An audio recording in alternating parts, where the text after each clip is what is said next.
રાજકોટની એક હોસ્પિટલના સીસીટીવી વાયરલ થયા હતા અને સીસીટીવીની અંદર ખાસ કરીને જે હોસ્પિટલની અંદર જે દર્દીઓ હોય છે તે સારવાર લેતા હોય છે, મહિલાઓ પણ સારવાર લેતી હોય છે, તેની સીસીટીવી હેક કરીને તેને વાયરલ કરવામાં આવ્યો હતો, જેની ખાસ કરીને અમદાવાદ પોલીસ દ્વારા તે વાયરલ થયેલા સીસીટીવી ફૂટેજ અંગે તપાસ હાથ ધરવામાં આવી હતી અને અમદાવાદની વિવિધ ટીમો બનાવવામાં આવી હતી. સાયબર ક્રાઇમ હોય કે પછી ક્રાઇમ બ્રાન્ચ હોય કે પછી અમદાવાદ સિટી પોલીસ હોય, તમામ ટીમોની અલગ અલગ શાખાઓની ટીમો બનાવી અને ત્યારબાદ શોધખોળ હાથ ધરવામાં આવી હતી. ત્યારે 3 જેટલા મુખ્ય આરોપીઓને ખાસ કરીને પોલીસે તેમને પકડી પાડવામાં આવ્યા છે. 3 જેટલા મુખ્ય આરોપીઓના ખાસ કરીને નામની વાત કરવામાં આવે તો ખાસ કરીને પ્રજ્વલ પાટીલ,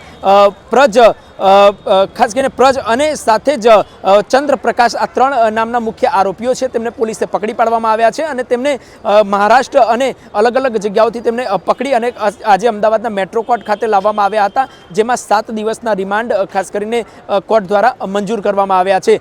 હવે પોલીસ આગળની વધુ તપાસ કરશે, આના ઉપર કાર્યવાહી કરશે, પરંતુ ક્યાંક ને ક્યાંક એવી પણ વાત સામે આવી રહી છે કે આ જે 3 મુખ્ય આરોપીઓ હતા તે ટેલિગ્રામ ચેનલ ચલાવતા હતા. ટેલિગ્રામની અંદર ખાસ કરીને આ લોકો જે આ વિડીયોઝ છે તે અલગ અલગ અન્ય જે 2 જગ્યાના હેકર્સ છે તેમના સંપર્કમાં હતા અને તે હેકરના સંપર્કમાં તે લોકો હતા અને તે હેકર થ્રુ આ લોકો જે સીસીટીવી હતા તે હેક કરાવતા હતા અને જે સીસીટીવી ફૂટેજ આ લોકો હેક કરી જે વિડીયોઝ હતા તે લગભગ 2000-3000 રૂપિયાના લેખે પર વિડીયોના ચાર્જ લેખે આ વિડીયો વેચી મારતા હતા અને તે પ્રમાણે આ લોકો હેકિંગનું કામ કરી વિડીયો વાયરલ કરવાનું કામ કરતા હતા. સાથે જ અત્યારે પોલીસે તેમનું કાર્યવાહી પકડીને હાથ ધરી છે અને કોર્ટ દ્વારા 7 દિવસના રિમાન્ડ મંજૂર કરવામાં આવ્યા છે. પોલીસે વધુ તપાસ હાથ ધરવામાં આવી છે, પરંતુ સામે એવી પણ વાત આવી રહી છે કે જે પ્રયાગરાજમાં મહાકુંભનું આયોજન કરવામાં આવ્યું છે, મહાકુંભમાં કરોડો શ્રદ્ધાળુઓ જઈ રહ્યા છે, ત્યારે ત્યાં જતા મહિલાઓ જે સ્નાન કરવા માટે જાય છે, આસ્થાની ડૂબકી લગાવવા જાય છે, ત્યાંના પણ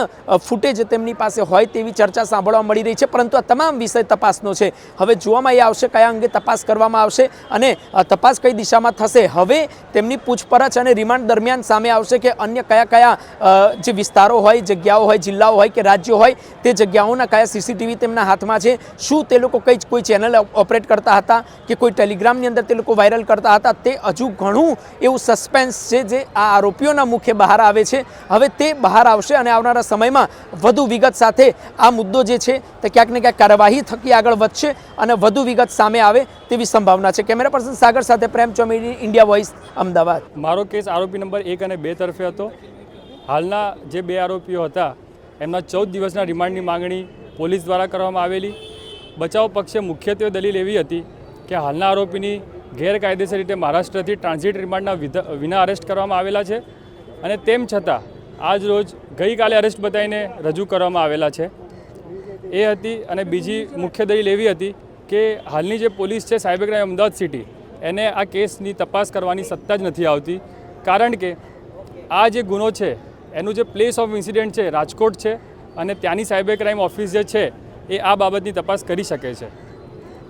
અમારી દલીલ અને આ સરકારી વકીલશ્રીની દલીલ સાંભળીને નામદાર કોર્ટે 7 દિવસના રિમાન્ડ મંજૂર કર્યા છે. કયા કયા મુદ્દાઓ તમે મહત્વના આ કેસમાં કહી શકો? આજે આખો કેસ છે ઇલેક્ટ્રોનિક એવિડન્સ ઉપર નિર્ભર કરે છે. ઇલેક્ટ્રોનિક એવિડન્સ એક એવી વસ્તુ છે જે ફોરેન્સિક લેબમાં બેસીને તપાસી શકાય છે. એ હાલના આરોપીને ક્યાંક રૂબરૂ લઈ જઈને તપાસ કરે એવો કોઈ પોલીસનો કેસ નહોતો. એ મારી મુખ્ય દલીલો હતી. ઇલીગલ ડિટેન્શનની વાત પણ તમે કરી અને સાથે જ સાથે તમે 66E જે ઓફેન્સમાં જે મતલબ કલમ જોડી છે અંદર, એને લઈને પણ તમે તમારો મુદ્દો મૂક્યો હતો.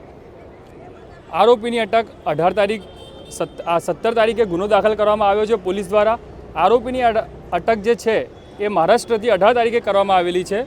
એ હું નથી, પ્રેસ કોન્ફરન્સ જે જેસીપી સિંગલ સાહેબની છે એમની પ્રેસ કોન્ફરન્સમાં એમને પોતે કીધેલું છે કે અમે આરોપીની અટક કરી લીધી છે, પણ ઓન પેપર એને અટક ગઈકાલે 1:30 વાગ્યા પછી બતાવવામાં આવેલો છે. આ જે સાયબર ક્રાઇમ અમદાવાદમાં જે એફઆઈઆર નોંધાઈ હતી એમાં ફર્સ્ટ ઓફ ઓલ અમે એક કલમનો ઉમેરો કર્યો હતો. એ કલમનો ઉમેરો કર્યા પછી 3 આરોપી મુખ્ય આમાં પકડાયા છે, જેમાં પ્રંજલ તેલી, જે પ્રજ રાજેન્દ્ર પાટીલ અને ચંદ્રપ્રકાશ, ને આ 3 આરોપીને આપણે ધરપકડ કરી છે. આ લોકોને તપાસ દરમિયાન જે આવે છે કે જે પ્રાંજલ તેલી છે એ મુખ્ય આરોપી છે. એ અને એના મિત્ર સાથે એ પોતે આ જે ગ્રુપ ચલાવતા હતા અને યુટ્યુબના ચેનલ ચલાવતો હતો એના તપાસ દરમિયાન એ પણ આવ્યું છે કે એની પાસે 2000થી ઉપર આવા વિડીયોઝ છે અને અનેક ગ્રુપ્સમાં એ વિડીયો છે, અનેક કેટેગરીઝ છે, કુલ એવા 22 કેટેગરીઝના એની પાસે છે. એના કહેવા પ્રમાણે અને ઇનફેક્ટ એના ડિવાઇસમાં પણ અમને જે મળ્યું છે એમાં આ લોકોનું આખું મેન્યુ કાર્ડ હોય છે. એ મેન્યુ કાર્ડમાં કયા પ્રકારના વિડીયોઝ જોવા છે એ આખું એમની પાસે એક લિસ્ટ આવે છે. 22 એવા ટોપિક્સ છે જે બધા પોર્નોગ્રાફી અને અશ્લીલ કન્ટેન્ટ છે એવા વિડીયોઝ છે અને આ લોકો આ 800થી 2000 માં વેચતા હતા.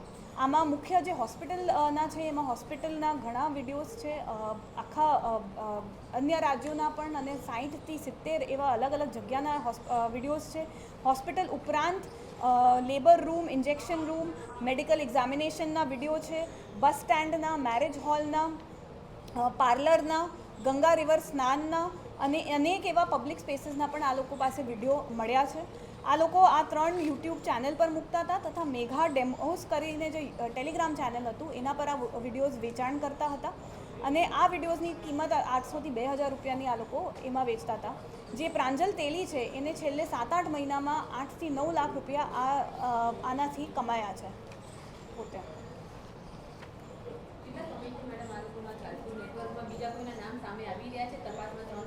જી, પ્રાંજલ તેલી સાથે એક એનો મિત્ર પણ છે, એનું નામ આમાં બહાર આવ્યું છે, એની તપાસ અત્યારે ચાલુ છે અને આ પાટેલ અને તેલી બંને સંપર્કમાં હતા.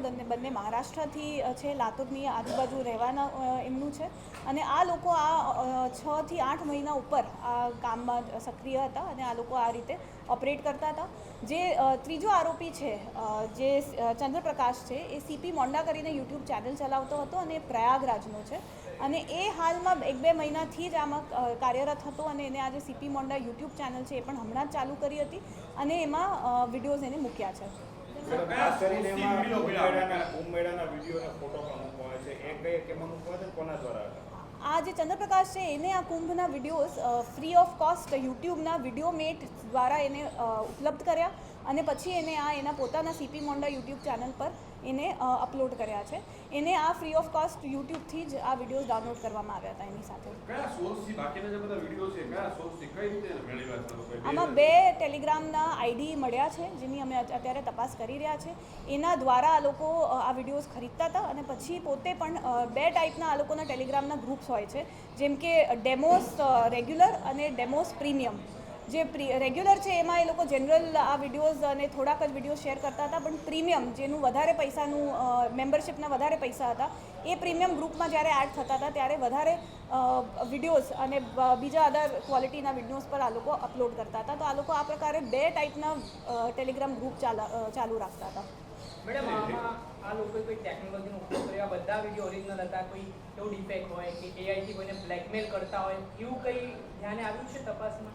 તપાસમાં આ દરમિયાન આ બહાર આવ્યું છે કે આ લોકો જે સીસીટીવી હેક કરતા હતા અને હેકર્સમાંથી આમના એક મિત્ર છે એ હેક કરવામાં હોશિયાર હતા, પ્લસ જેનાથી સોર્સથી આ લોકો આ વિડીયો મેળવતા હતા એ પણ પોતે હેકર છે અને એની પણ અત્યારે અમારી તપાસ ચાલુ છે. અને આ લોકો હેક કરતા હતા અને કોઈ દબાણ કે એ રીતે વિડીયોઝ નથી મેળવતા હતા, હેક કરીને જ મેળવતા હતા. આરોપી સાહેબ, આ આઈડિયા ક્યાંથી આવ્યો કે આ રીતે હોસ્પિટલના વિડીયો આપણે વેચી શકીએ? આ આઈડિયા પ્રકાશ તેલીને કઈ રીતે આવ્યો, ક્યાંથી મેળવ્યો? સિરીઝ જોઈને શું? આમાં જે એમનું કહેવાનું છે કે સ્ટુડન્ટ્સમાં ખાસ કરીને યંગર જે જનરેશન છે એમાં આ ઘણા બધા વિડીયોઝ, અશ્લીલ વિડીયોઝ જોવાની જે ઘણાને લોકોને ટેવ હોય છે એની ડિમાન્ડ છે માર્કેટમાં. એને જ્યારે ખબર પડી કે આની ડિમાન્ડ છે તો એને આમાં એક ઓપોર્ચ્યુનિટી દેખાઈ કે આ રીતે હું ઘરે બેસીને પૈસા કમાવી શકો છો. આમ જોવા જઈએ તો બંને સ્ટુડન્ટ જ છે, 12મી પાસ છે, નીટ પરીક્ષાની એ લોકો બંને તૈયારી કરતા હતા અને ઘરે બેસીને આ એક્સ્ટ્રા પૈસા કમાવા માટેની આ એ લોકોએ ચાલુ કરી હતી, ધંધો જેવું બિઝનેસ એમને ચાલુ કર્યું હતું. જે હેકર છે એનું કોઈ નામ સામે આવ્યું છે? ક્યાંનો રહેવાસી છે? એ અત્યારે અમારી તપાસ ચાલુ છે. એમાં અમે જે આ એક એનો મિત્ર છે જે હેકર છે, જે મેની કરીને છે, એ બની શકે એની પણ સંડોવણી હોય આમાં. અને એક હજી નામ છે જે ટેલિગ્રામ આઈડીથી અમે ઇન્ફોર્મેશન મળે પછી આગળ તપાસમાં. આરોપી છે એનું આને કનેક્શન કે કઈ રીતે પરિચય થયો આ લોકો? જે મહારાષ્ટ્રના જે 2 આરોપી છે એ લોકો આ લોકો બધા સતત કોન્ટેક્ટમાં છે. એ લોકો ટેલિગ્રામ ગ્રુપમાં પણ સાથે છે. જે પ્રયાગરાજવાળો જે આરોપી છે એ આ લોકોના સાથે કોન્ટેક્ટમાં નથી. એ અલગથી પોતે ફ્રી ઓફ કોસ્ટ જે પણ યુટ્યુબ પર ઓપન સોર્સ પર વિડીયો મળતા હતા એ ડાઉનલોડ કરીને પોતાના ચેનલ પર અપલોડ કરતો હતો. આ પ્રકાશ તેલી પ્રયાગરાજનો આરોપી જે કુંભના વિડીયો નહીં, ચંદ્રપ્રકાશ છે જે પ્રયાગરાજનો છે. હેકર્સની વાત આવી છે, હવે ઇન્ડિયન હેકર્સ પણ આમાં બંને હોઈ શકે છે, કારણ કે વિદેશના પણ આઈપી આપણને મળ્યા છે. જોર્જિયા અને રોમાનિયા અને એટલાન્ટા, આ 3 જગ્યાના આપણને મળે છે આઈપી લોગ્સ. એ સાથે સાથે અનેક બીજા પણ આપણને આઈપીસ મળ્યા છે, અને એક જે આઈડી મળ્યું છે એની અમે આગળ તપાસ કરી રહ્યા છે, જે તરફ આપણે બીજા હેકર્સની પણ વિગત મળશે. સર, હવે આપણે તપાસ કયા મુદ્દાઓ પર કઈ દિશામાં રહેશે? અમારી મુખ્ય તપાસ પહેલાં તો હેકર જેને ઘણા બધા આવા વિડીયોઝ હેક કર્યા છે એના પર છે. પછી બીજું છે કે આ લોકોએ આવી રીતે કેટલા ટોટલ વિડીયોઝ મેળવ્યા છે અને કેટલા પૈસા ફાઇનાન્શિયલી કેટલું એમને આમાં ગેઇન થયું છે એના પર છે.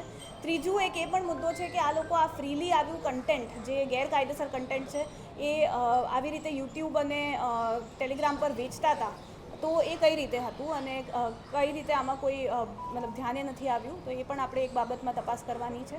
પ્લસ આ લોકો સાથે કેટલી મોટી બીજી અન્ય આરોપી સામેલ છે, આ ગેંગ કઈ રીતે ઓપરેટ કરતી હતી, અને અન્ય આવી કેટલી બધી ગેંગો છે જે આવા વિડીયોઝનું સેલ અને વેપાર કરીને પૈસા કમાવાની આખી ગેંગ જે છે એના માટે અમે તપાસ કરવાના છે. સર, સાયબરની કુલ કેટલા આપણા અધિકારી કર્મચારીઓ કેટલા દિવસથી સતત કામે લાગેલા હતા, કેટલી ટીમો બહાર ગઈ, આખું ઓપરેશન કઈ રીતે પાર પાડ્યું? આપણે 17 તારીખે આ ફરિયાદ નોંધાઈ હતી, ત્યારથી તરત જ સાયબરની 2 ટીમો આપણે બહાર મોકલી હતી. એ સાથે સાથે ક્રાઇમ બ્રાન્ચની એક ટીમ બહાર હતી. એ સાથે સાથે સાયબરની 2 ટીમ અને ક્રાઇમ બ્રાન્ચની એક ટીમ અહીંયા અમદાવાદમાં બેસીને આખું એનું ટેકનિકલ એનાલિસિસ કરતી હતી. એ પછી અમે ત્યારબાદ બીજા 2 ટીમને પણ આપણે સાયબરના બહાર મોકલ્યા છે. આજે પણ અમારી ઘણી બધી ટીમો બહાર છે, કારણ કે આખું રેકેટ જે છે, અત્યાર સુધી આપણને 3 આરોપી મળ્યા છે, પણ બીજા કેટલા આરોપી હજી આની સાથે જોડાયેલા છે એના માટે અમે સતત પ્રયત્ન કરી રહ્યા છે, અને આખું રેકેટ એક્સપોઝ થાય તે માટે અમારી અત્યારે પ્રયાસ ચાલુ છે. એવું ધ્યાને આવ્યું છે કે આ મુદ્દો બહાર આવ્યા પછી કોઈ ચેનલો ડિલીટ કરી નાખ્યું, બંધ કરી દીધું, એવું કંઈ થયું છે? નહીં, આમાં અમે પોતે રિમૂવલ રિક્વેસ્ટ જે એવિડન્સ છે એને સેવ કરીને, કારણ કે આપણે એવિડન્સ તરીકે જે સ્ક્રીન રેકોર્ડ કરીને સેવ કરીને પછી રિમૂવલ રિક્વેસ્ટ એટલી કરી છે કે જે લોકોની આઈડેન્ટિટી છે, ગુપ્તતા છે, એ જળવાય. તે માટે આપણે એઝ લો એન્ફોર્સમેન્ટ એજન્સી એ યુટ્યુબ પર રિમૂવલની રિક્વેસ્ટ મૂકી છે. આ જે આરોપીઓ છે તેઓની જે ગુનાની કામગીરી છે એ રાજકોટની છે, પ્રયાગરાજની છે, તો આ કેસમાં હજુ પણ ફરિયાદો દાખલ થશે કે આમાં જ બધા તપાસ થશે તમામ જગ્યાઓ? એટલે મેડમ આમાં પ્રાંજલ વિરુદ્ધ કે લગભગ એક ફરિયાદ નોંધાઈ છે અને પ્રયાગરાજમાં પણ અલગ અલગ ફરિયાદો ત્યાં નોંધાઈ છે. જે અમારી જાણકારીમાં છે કે પ્રયાગરાજમાં અલગ અલગ ફરિયાદો નોંધાઈ છે, પણ હાલ અત્યારે અમારી પાસે એક જ ફરિયાદ છે, અને જે રાજકોટનો વિડીયો છે એ બાબતે અત્યાર સુધી એક જ ફરિયાદ નોંધાઈ છે. હવે જે ટેલિગ્રામ ગ્રુપ હતું ડેમો અને પ્રીમિયમમાં કેટલા સબસ્ક્રાઈબર કઈ લોકો એડ હતા અને પેલામાં કેટલા હતા, કેટલા રૂપિયા હતા બંનેના લગ્ન?